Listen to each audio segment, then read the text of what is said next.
أبغى يندم كل الندم ويجيني إلين عندي راكع. راح امحي وجودك من على وجه الارض. انت تهددني؟ سيبك من الكلام الفاضي هذا. كيف نضرب بخاري؟ ابغى اثنين مسحب. قسم بالله سارة دي تحبني. جاك عريس؟ من فين يجي العريس ونكبة عمري عايش معانا؟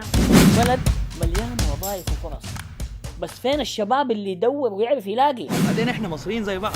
يا راجل ايوه انا عندي عروق مصرية. حلو، ازاي؟ احكي لي. جدي سافر مصر قبل 7 سنين. كويس. ايه وبعدين؟ بس ورجع تاني. ماني مصدقة انك نسيت اليوم اللي نقلنا فيه العفش هنا. وتجيني تلاقيني لسه بخيري، مش هتبقي لغيري. ايوه انا غيري ما فيش. بسم الله. الجوازات جوزت ايه؟ جوزت ايه يا عم الهربان انت؟ وايه ده؟ هذا دوب مولود. دوبه مولود؟ طب خد اسقيه عشان يكبر. نبغى ننجح، نبغى نثبت نفسنا. وأرض المملكة طول عمرها تحتضن الجميع.